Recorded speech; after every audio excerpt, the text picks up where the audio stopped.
June 2020. Northeastern Borno State was already deep in conflict. For years, insurgent groups had tested the strength of Nigerian military positions, overrunning bases, looting weapons, and disappearing back into the vast terrain around Lake Chad. But Monguno was different. It was not just another town. It was a strategic stronghold, a military base, a humanitarian hub, a place holding thousands of displaced civilians who had nowhere else to go. If Monguno fell, the consequences would be devastating. And then they came.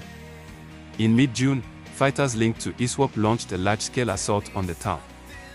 This was not a hit-and-run attack. It was coordinated, deliberate, and massive. Convoys of gun trucks moved across the terrain with speed and purpose. Mounted with heavy machine guns and anti-aircraft weapons, they advanced toward Monguno under the cover of firepower and numbers. Their objective was clear: overwhelm the defenses, breach the base, and take control. The first explosions hit the outskirts of the town. Panic spread quickly among civilians. Families ran for cover as gunfire erupted. Humanitarian structures, including facilities linked to the United Nations, were caught in the chaos. Inside the military base, there was no confusion about what was happening. The soldiers knew this was a full assault. Orders were issued rapidly. Defensive positions were reinforced. Weapons were manned. Every soldier understood the stakes. There would be no retreat. As the insurgents closed in, the battle intensified. Gunfire echoed across Monguno. Explosions tore through the air. The attackers pushed aggressively, attempting to break through the defensive perimeter. They had done it before in other locations. Several Nigerian bases in the region had previously fallen under similar pressure. But this time, the response was different. The defenders held their ground. They returned fire with precision and discipline, resisting wave after wave of advancing fighters. The fighting moved dangerously close, with moments of near breach as insurgents attempted to force their way into critical positions. The situation was critical. Then came the call for air support. The Nigerian Air Force responded. Aircraft entered the battle space and began striking insurgent positions. Convoys that had advanced with confidence were suddenly exposed. Targets were hit. Momentum shifted. What had begun as an aggressive offensive started to turn.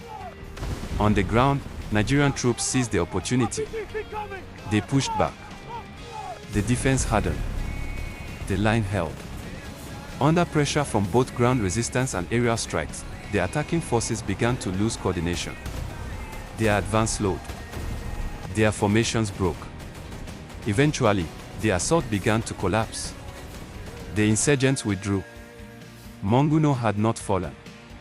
But the cost was heavy. Casualties were recorded among both soldiers and civilians. Parts of the town were damaged. Humanitarian operations were disrupted. Yet the most important outcome remained unchanged. The base stood. In a conflict where several military positions had previously been overrun, the defense of Monguno sent a clear message. The Nigerian military could hold key ground against large-scale assaults. The battle also revealed something else. The insurgents were no longer operating as scattered groups. They had evolved into coordinated fighting forces capable of launching complex attacks. And yet, even with that capability, they failed to take Monguno. The aftermath of the battle saw continued military operations in the surrounding region. Airstrikes targeted retreating fighters. Ground forces reinforced positions. Monguno remained under government control.